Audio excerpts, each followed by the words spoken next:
क्या मांगता। बहन जी पूछना चाहूंगा, कभी आप भोपाल में थी तो आपने पत्रकारों से कहा था कि अब मैं शहर से गांव में ग्रामीण क्षेत्र में समय व्यतीत करूंगी, तो क्या माने आपको? मैंने कहा नहीं था ना। नहीं बोल। नहीं, अब वो आ गया तो उस पर जो मैंने कहा नहीं उस पर मैं टिप्पणी नहीं करूंगी। तो क्या मतलब आप ही जो मैंने कहा नहीं तो उस पर टिप्पणी कैसे करूंगी? दीदी, जो आज आपने कार्यक्रम किया है, क्या कार्यक्रम था, क्या आपकी? आज मेरी बड़ी इच्छा थी कि दिव्यांतरण जैसे पवित्र स्थान पे, जहाँ मेरे भाई का प्रिय स्थान था, मेरे भाई ने इस जगह को चुना था और ये 86 में उन्होंने जगह ली थी, तो हम राजनीति में भी नहीं थे और उनका बड़ा मन था कि यहाँ ये दिव्यांतरण यानी ध्यान साधना का केंद्र बने। तो इसलिए मेरे मन में था कि राम जन्मभूमि आंदोलन में मेरी जो भी भूमिका रही उसमें मेरे भाई बहुत साथी रहे, मेरे साथ में रहे। साथी कैसे कहलाएंगे, बड़े थे, माता पिता के समान थे। तो उनके ही स्थान पर उनकी समाधि यहाँ पर है और यहाँ भगवान नाम स्मरण हो और अयोध्या के प्रसंग की चर्चा हो, इसलिए मैंने सबको यहाँ पर एकत्रित किया। राम मंदिर बन गया है और अब राम मंदिर को राम राज्य की दिशा की ओर जाना है। मोदी जी के नेतृत्व में वो जाएगा और मुझे यकीन है कि हमारी सीटें 400 से ज़्यादा होगी। मोदी जी कुछ भी बोले, मैं बोलने में कंजूसी की है। मेरा मानना है कि बीजेपी की ही सीटें 400 से ज़्यादा होगी। एनडीए की तो और होंगी ही, वो एनडीए की एडिशनल होंगी। दीदी, जो इंडिया गठबंधन है उसमें आपस में ही कुछ नहीं है, सब खत्म हो गया उनका, संभाल नहीं सकते वो। नकारात्मकता पे खड़े हैं, विकल्प प्रस्तुत नहीं कर पा रहे हैं। ये आप याद रखिएगा, आपको विकल्प प्रस्तुत करना पड़ता है तब आप विकल्प बनते हैं।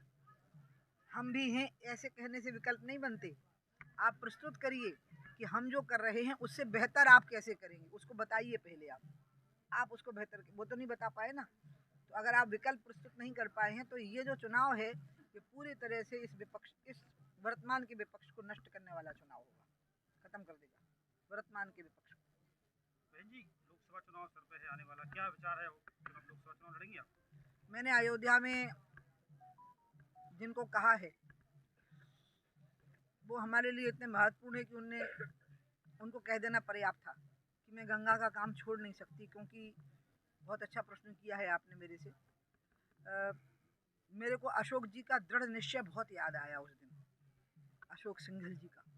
मैं उनका स्मरण ही करती रही कि भाई साहब को मैंने कब से देखा, कितने धनी मानी घर में पैदा होके वो संघ के प्रचारक बने और उसके बाद किस तरह से वो पूरी दृढ़ता से इस पर डटे रहे, विश्वास करते रहे कि राम मंदिर बन के रहेगा।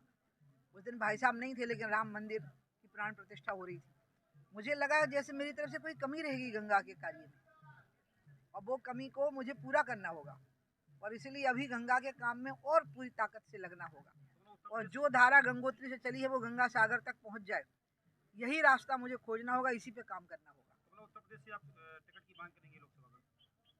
नहीं, गंगा उत्तर प्रदेश में नहीं बहती हैं, गंगा बंगाल में बहती हैं, उत्तराखंड में बहती हैं, बिहार में बहती हैं। ठीक है, आप ऐसी बातें मत करिए।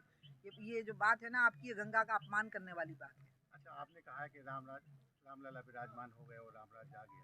तो बुंदेलखंड में सबसे बड़ी समस्या है पेयजल, सूखा।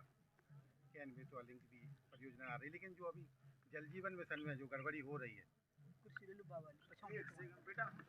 चाहे ना जल जीवन मिशन जो प्रधानमंत्री की योजना है हर घर जल पहुंचाने का, उसमें बड़े पैमाने पर भ्रष्टाचार हो रहा।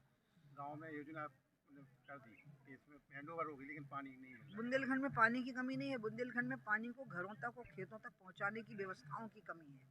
यहाँ तालाब बहुत हैं, यहाँ नदियाँ बहुत हैं, लेकिन उनका जो जल है वो गांव तक, घर तक और खेत तक नहीं पहुंच पाता। उसी के लिए केन बेतवा परियोजना है। तो मुझे मोहन यादव ने जैसा कहा है कि फरवरी के अंत में केन बेतवा का वो क्या बोलते हैं शिलान्यास हो जाएगा, तो जो टाइम टारगेट है उसमें अगर केन बेतवा पूरी हो गई तो बुंदेलखंड तो जल से लबालब हो जाएगा। दीदी, मोदी सरकार अब जो लाल कृष्ण आडवाणी जी हैं उनके लिए भारत रत्न देने की बात कही है, क्या लगता है आपको भारत रत्न को?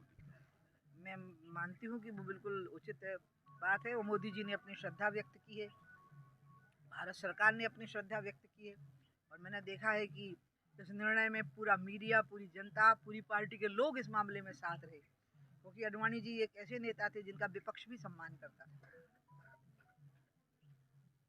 पूछना चाहूंगा, बुंदेलखंड में देखा गया है कि इस बार कम मंत्री बनाए गए हैं, तो आपको नहीं लगता कि मंत्रिमंडल में कम सदस्य लिए गए हैं, और मंत्री बनना चाहिए?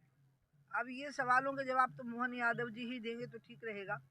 लेकिन मेरे ख्याल से क्षेत्रीय और जातीय संतुलन बनाने की उन्होंने भरपूर चेष्टा की है और मैं पूरी तरह से मोहन यादव जी के साथ हूँ। वो बहुत ही निश्चल भोली प्रकृति के, सरल प्रकृति के इंसान हैं और मैं अपने आप को ही उनमें देखती हूँ। मैं ऐसी ही थी 2004 में जैसे मोहन यादव जी। मैडम लास्ट सवाल है बहन जी, अभी देखा गया दिल्ली में आंदोलन हो रहा है, ईवीएम को लेके सवाल उठाए जा रहे हैं, इसको लेके क्या कहें? जहाँ उनकी सरकार बन जाती है वहाँ वो उठाते नहीं। अब बंगाल में ममता बनर्जी की सरकार बन गई, वो ईवीएम पे क्यों नहीं बोल रही, और नहीं बनती तो बोलने लग जाती। इसलिए पहले विपक्ष को तय करना होगा कि फिर उन्हें ये स्वीकार करना है कि उनने ईवीएम का दुरुपयोग किया फिर जहाँ उनकी सरकार बनी, और नहीं तो फिर ईवीएम पे बोले ना वो, और बोले तो फिर जहाँ भी वो हार रहे हैं या जीत रहे हैं वो ईवीएम पे बोले। जब वो सिलेक्टिव हो जाते हैं हार और जीत के बीच में तो उनकी प्रामाणिकता खत्म हो गई है। ईवीएम पे बोलने की उनकी जो क्रेडिबिलिटी है वो इस बात से खत्म हो जाती है कि वो हारने के बाद ईवीएम का नाम लेते हैं। केंद्र में 10 साल से अपनी सरकार है और प्रदेश में भी 20 साल से उनको बिठा तब तो भी दो, लोग परेशान पलायन हो कर रहे रहे हैं हैं बहुत ज्यादा। बड़ी मात्रा में बुंदेलखंड से। नहीं, आप जब तक बैठोगे नहीं, एक कुर्सी